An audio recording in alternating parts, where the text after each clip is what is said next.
Continuamos con la primera sesión. Hola Iris, estoy preocupado. Aún no comprendo bien cómo aprenden ciencias nuestras y nuestros estudiantes. Hola, Marcial. Pienso que, para responder a esa pregunta, primero debemos recordar las características del aprendizaje. Claro, tienen razón, porque el aprendizaje es diverso, continuo y significativo. Exacto, el aprendizaje es diverso, debido a que las características y necesidades de las y los estudiantes también son diversas. En este sentido, una sola estrategia no basta para promover el desarrollo de competencias. Además, el aprendizaje es continuo, ya que las competencias están en constante desarrollo, evolucionando y perfeccionándose a través del tiempo, desde lo más simple a lo más complejo. Así es, Marcial, y es significativo, pues está relacionado con la movilización de competencias para responder a retos complejos del contexto.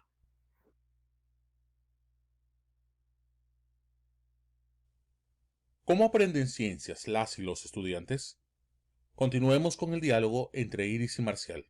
Con respecto a tu duda, Marcial, debemos tener en cuenta que las y los estudiantes aprenden ciencias cuando indagan y construyen conocimientos, usan conocimientos como referencia para examinar fenómenos de la naturaleza y profundizan en ellos. Hacen uso de diversas estrategias para comprender los fenómenos que ocurren en la naturaleza y para monitorear su comprensión y progreso. Comprendo, Iris. Saber esto me ayudará a elegir estrategias para fomentar el desarrollo de las competencias asociadas al área de ciencia y tecnología. Claro que sí, Marcial, pero antes veamos nuestro rol en el apoyo que deben recibir nuestros estudiantes para el desarrollo de competencias. Para continuar, te invitamos a observar el siguiente video. Las estaciones. Clase de astronomía para secundaria con Julieta Fierro. Bienvenidos a una clase especial para estudiantes de secundaria. Esta la hacemos con mucho cariño, integrantes de la Facultad de Ciencias y del Instituto de Astronomía de la UNAM. Muy en particular, Damián, Diego y Julieta. La clase de hoy va a ser sobre las estaciones. Es el típico tema que se enseña en la escuela que no tiene nada que ver con nuestra realidad. Nos enseñan que hay 4 estaciones y que hay épocas donde hace frío y otras donde hay nieve y otras donde maduran los frutos, etc. Pero no es el caso de México. En México hay solo 2 estaciones, la época de lluvias y la época de secas. Y ahora vamos a explicar a qué se deben las estaciones. La Tierra siempre tiene la mitad iluminada por el sol y la otra mitad en la oscuridad. Y conforme gira la Tierra, se ilumina un lado u otro. Y esta es la definición de día. 12 horas de luz y 12 horas de oscuridad en promedio. Pero no siempre es así. No siempre es así porque la Tierra tiene un eje de rotación que está inclinado. Y esto hace que a veces el hemisferio sur reciba mayor cantidad de luz y en otras ocasiones el hemisferio norte. Así es que en México a veces los días son más cortos y a veces son más largos. Es decir, durante el año cambia la duración de las horas de luz y de oscuridad en México. Y en promedio son 12 horas de luz y 12 horas de oscuridad. En ciencia, para entender las cosas, utilizamos casos extremos. Por ejemplo, para determinar si yo, Julieta, estoy viejita, pues me comparo con una persona de 10 años y por supuesto estoy hiper vieja, pero si me comparo con alguien de 100 años, pues no estoy tan vieja como yo pensaría. Así es que utilizamos estándares y nos vamos a casos extremos. Para que me entiendan lo que estoy diciendo, vamos a pensar en Júpiter. Júpiter no tiene su eje de rotación inclinado, sino que Júpiter va bien derechito, bien paradito, moviéndose en torno al Sol. Esto hace que los días y las noches de Júpiter siempre sean igual. Júpiter da una vuelta sobre su eje cada 10 horas, es decir, siempre para un habitante cualquiera hay 5 horas de luz y 5 horas de oscuridad. Ahora vámonos a un caso extremo, vámonos a Urano. Urano tiene su eje de rotación muy inclinado, es decir, Urano va rodando sobre su eje de rotación. Así como Júpiter es bien portadito y va bien derechito, Urano es totalmente distinto. Urano va rodando. Ahora veamos por qué son extremas las estaciones en Urano.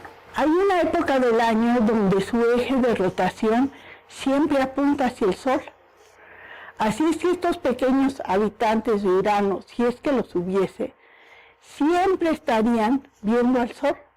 En cambio, los habitantes del otro lado nunca verían al Sol. Los habitantes del Ecuador verían al Sol siempre en su horizonte. ¿Qué sucede cuando Urano está del otro lado de su órbita? 40 años después, porque a Urano le toma 80 años completar su órbita. Pues ahora toda la luz le daría al habitante del otro polo, y estos habitantes de aquí no recibirían luz por más que el mundo estuviera dando vueltas. Por supuesto que existen épocas donde hay días y noches de igual longitud, que es cuando Urano está en esta posición respecto del Sol. Lo que es interesante notar es que el eje de rotación de los planetas no cambia de dirección. En resumen, Urano tiene su eje de rotación casi en el plano de traslación de su órbita, es decir, va rodando sobre su eje. Esto hace que las estaciones de Urano sean extremas. No es el único mundo así, a Venus le sucede lo mismo. Ahora, ¿qué pasa en la Tierra? Pues la Tierra no va tan derechita como Júpiter, ni va rodando como Urano, sino que va ligeramente inclinada, y esto hace que a este habitante del Polo Norte a veces le dé mucha luz, en cambio 6 meses después no le dé luz. Es decir, las estaciones en la Tierra son intermedias. Hay mundos parecidos a la Tierra, por ejemplo Marte. En Marte el eje de rotación también está inclinado 23 grados, y esto hace que a veces haya más hielo en el Polo Norte y a veces más hielo en el Polo Sur. Se pueden observar claramente sus estaciones. Cada planeta del Sistema Solar tiene un eje de rotación inclinado de maneras diferentes y sus estaciones son distintas por esto. En los libros de texto siempre se pone la órbita de la Tierra muy elíptica y al Sol a veces muy cerca de la Tierra y a veces muy lejos. Esto es una exageración. En México, cuando el Sol está más cerca de la Tierra, es el invierno, es decir, cuando hace un poquito más de frío. Pero esto no se debe a que el Sol esté mucho más cerca de la Tierra. Es más, siempre vemos al Sol del mismo tamaño. Esto lo que significa es que el eje de rotación está de tal manera que nos llega menos luz del Sol. ¿Qué es lo importante a recordar? En México las estaciones son menos extremas que en países que están más cercanos a los polos. Es más, en el Ecuador no hay estaciones, siempre hay 12 horas de luz y 12 horas de oscuridad durante todo el año. ¿Qué es la segunda cosa a recordar? Las estaciones en México son la época de lluvias y la época de secas. ¿Y cuál es la tercera cosa a recordar? Las estaciones se deben a la inclinación del eje de rotación de la Tierra. Los espero en la próxima clase y no dejen de acordarse que Urano va rodando sobre su eje. Ahora te invitamos a reflexionar en torno a las siguientes preguntas. ¿Qué aspectos debes tener en cuenta para seleccionar y utilizar una estrategia de enseñanza? Escribe tu respuesta en el recuadro correspondiente. ¿Cuál es el rol de la o el docente en la enseñanza de las ciencias? Escribe tu respuesta en el recuadro correspondiente. Me parece muy interesante todo lo que hemos visto hasta ahora, Iris. Ahora que lo pienso, es muy importante también la mediación o andamiaje que debemos brindar a nuestras y nuestros estudiantes. Así es, Marcial. Para ello, debemos conocer el nivel real de desarrollo de las competencias de las y los estudiantes.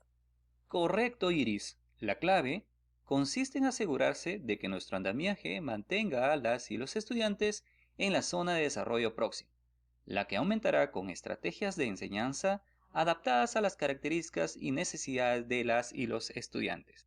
Claro, Marcial, sin perder de vista que todo ello debe desarrollarse en el marco del enfoque de indagación y alfabetización científica y tecnológica. Así es, Iris. Las estrategias de enseñanza nos ayudará a desarrollar las competencias asociadas al área de ciencia y tecnología en nuestras y nuestros estudiantes, y también aportarán a la movilización de los enfoques transversales. Para continuar, te invitamos a reflexionar desde tu práctica pedagógica. ¿Cuáles son los criterios que tomas en cuenta para seleccionar estrategias de enseñanza en el área de ciencia y tecnología? Escribe tu respuesta en el espacio correspondiente. Ahora te invitamos a leer las siguientes ideas fuerza. El aprendizaje es diverso. Las y los estudiantes aprenden de diferentes maneras y a diferentes ritmos. En una misma aula y en un mismo ciclo coexisten una variedad de niveles de aprendizaje, es decir, el aprendizaje progresa a diferentes niveles.